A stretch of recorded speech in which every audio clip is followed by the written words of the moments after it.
అమెరికాలో కొత్త ప్రభుత్వం ఏర్పాటైతే అధ్యక్షుడైన విదేశాంగ మంత్రైన తొలిసారి మిత్రదేశాల్లోనే పర్యటిస్తారు.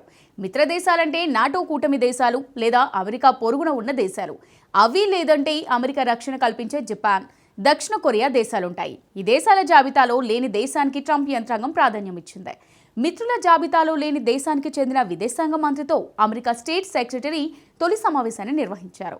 ఆ విదేశాంగ మంత్రికి ముందు వరుసలో సీటు కేటాయించి ట్రంప్ కొత్త సంకేతాలు ఇచ్చారు. తమ ప్రాధాన్యాలు ఏంటో చెప్పకనే చెప్పారు. ఇంతకు ట్రంప్ ప్రాధాన్యం కల్పించిన ఆ దేశం ఏది? ఆ దేశంతోనే రూబియో తొలి సమావేశం నిర్వహించి ప్రపంచానికి ఏం చెప్పదలుచుకున్నారు?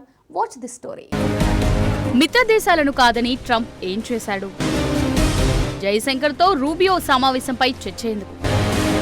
అమెరికాలో అక్రమ వలసలపై భారత్ ఏమంటోంది? Donald Trump first day shocking, విస్మయానికి గురి చేసే నిర్ణయాలు తీసుకున్నాడు. తొలి రోజే దేశాన్ని చక్కదిద్దే పనిలో పడ్డాడు. రెండో రోజు మాత్రం దౌత్యంపై ట్రంప్ దృష్టి సారించారు. తొలి రోజే ట్రంప్ స్టేట్ సెక్రటరీగా మార్కో రూబియో ప్రమాణ స్వీకారం చేశారు. స్టేట్ సెక్రటరీ అంటే విదేశాంగ మంత్రి. రూబియో బాధ్యతలు చేపట్టిన తర్వాత తొలి అధికారిక కార్యక్రమం quad meeting. India, Japan, Australia విదేశాంగ మంత్రులతో రూబియో సమావేశమయ్యాడు. డొనాల్డ్ ట్రంప్ దేనికి ప్రియారిటీ ఇస్తున్నారో చెప్పేందుకు ఇది ఒక సంకేతం. సో ఇండో పసిఫిక్ పై ట్రంప్ ఫోకస్ చేసినట్టుగా స్పష్టంగా తెలుస్తుంది. అందులో భారత్కు టాప్లో ఉంది. క్వాడ్ సదస్సు ముగిసిన తర్వాత ద్వైపాక్షిక చర్చలు జరిగాయి. భారత విదేశీ వ్యవహారాల శాఖ మంత్రి జైశంకర్తో రూబియో తొలి సమావేశం నిర్వహించాడు. నిజానికి ఇది అమెరికా సంప్రదాయానికి విరుద్ధం. వాస్తవానికి అమెరికాలో కొత్త ప్రభుత్వం ఏర్పాటైనప్పుడు కొత్త విదేశాంగ మంత్రి తొలి సమావేశం నాటో మిత్ర దేశాలతోనో లేక పొరుగు దేశం కెనడాతోనో ఉంటుంది.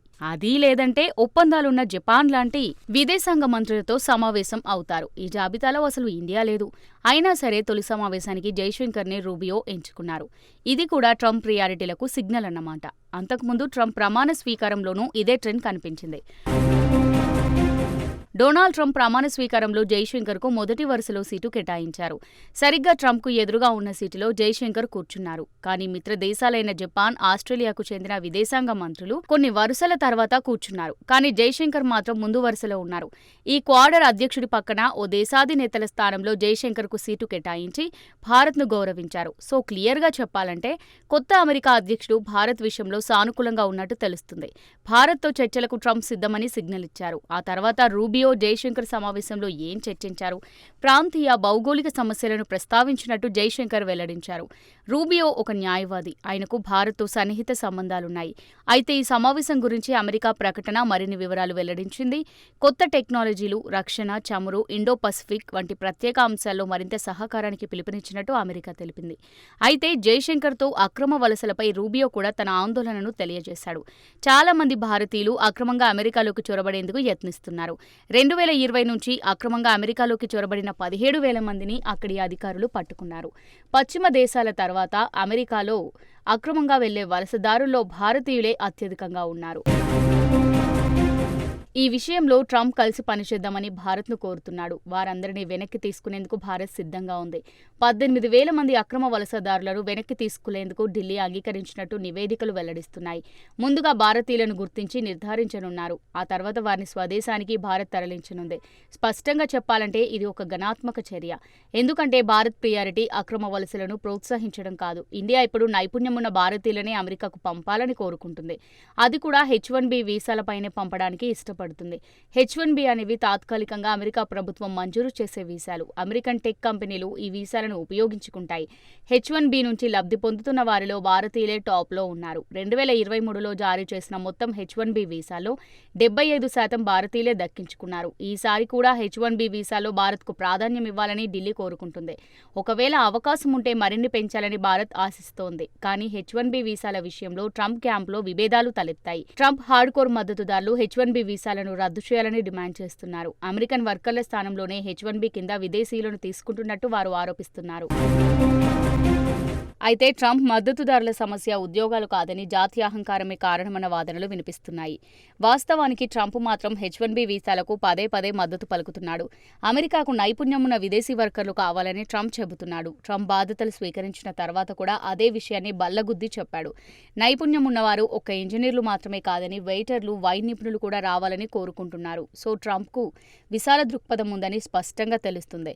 వాస్తవానికి ట్రంప్ H-1B వీసాలను ఇష్టపడుతున్నారు. అయితే H-1B H-1B వీసాలతో సమసిపోదు. తాజాగా ట్రంప్ బర్త్ రైట్ సిటిజన్షిప్ ను రద్దు చేశాడు. దీంతో అమెరికాలో పుట్టిన పిల్లలకు ఇక నుంచి ఆ దేశ పౌరసత్వం రాదు. ఇది కూడా వీసాదారులపై ప్రభావం పడే అవకాశం ఉంది. ఉదాహరణకు అమెరికాలో పనిచేస్తున్నారని ఇండియన్ దంపతులపై బర్త్ రైట్ సిటిజన్షిప్ ఎఫెక్ట్ పడుతుంది. వారిని అమెరికన్ పౌరులుగా గుర్తించరు. గ్రీన్ కార్డ్ కోసం వారు ఎదురు చూడాల్సి ఉంటుంది. ఒకవేళ వారికి అమెరికాలో బిడ్డ పుడితే ఇక ముందు అమెరికా పౌరులుగా గుర్తించరు. అసలు ఇదెందుకు సమస్యగా మారుతుంది? ప్రస్తుతం అమెరికాలో బర్త్ రైట్ సిటిజన్షిప్ రద్దు చేస్తే 10 లక్షల మంది గ్రీన్ కార్డ్ కోసం క్యూ కట్టాల్సి ఉంటుంది. నిజానికి ట్రంప్ తీసుకొచ్చిన ఈ ఎగ్జిక్యూటివ్ ఆర్డర్పై ఇప్పటికే కోర్టులకు చేరింది. 22 అమెరికన్ రాష్ట్రాలు ట్రంప్ ఆర్డర్కు వ్యతిరేకంగా కోర్టుల్లో కేసులు వేశాయి. ట్రంప్ తీసుకున్న నిర్ణయాన్ని వెనక్కి తీసుకోవాలని 22 రాష్ట్రాలు డిమాండ్ చేస్తున్నాయి. బహుశా ఆ రాష్ట్రాల డిమాండ్ నెరవేరే అవకాశాలే ఎక్కువగా కనిపిస్తున్నాయి. ప్రత్యేకించి ఇండియాకు ట్రంప్ ప్రాధాన్యం ఇస్తున్నారు. ఇరు దేశాల మధ్య నెలకొన్న కొన్ని ఇబ్బందులను పరిష్కరించుకునే దిశగా ట్రంప్, మోడీ అడుగులు వేస్తున్నారు. ఉదాహరణకు అక్రమ వలసదారులనే తీసుకోండి. ఇది భారత్కు పెద్ద సమస్య కాదు. వారందరినీ వెనక్కి తీసుకునేందుకు భారత్ వెనక్కి తీసుకుంటామని చెప్పింది. దీంతో అమెరికాలో కూడా ట్రంప్కు కలిసి రానుంది. సో వాషింగ్టన్తో ఢిల్లీ తెలివిగా వ్యవహరిస్తుంది. అయితే డీడాలరైజేషన్ మాత్రం ఇతర సమస్యలు భారత్కు సవాల్గా మారే ప్రమాదం ఉంది. అమెరికా డాలర్ను తొక్కేయాలని చూసేవారిని వదిలేది లేదని ట్రంప్ అన్నాడు. ప్రత్యేకించి బ్రిక్స్ దేశాలకు ట్రంప్ వార్నింగ్ ఇచ్చాడు. డాలర్ను అడ్డుకోవాలని చూస్తే 100% పన్నులను విధిస్తామని హెచ్చరించారు. ఇక మరో సమస్య ఏంటంటే చైనాతో సంబంధాలను భారత్ పునరుద్ధరించుకోవాలని ప్రయత్నిస్తుంది. అంతేకాదు చైనా పెట్టుబడులను కూడా భారత్ కోరుకుంటుంది.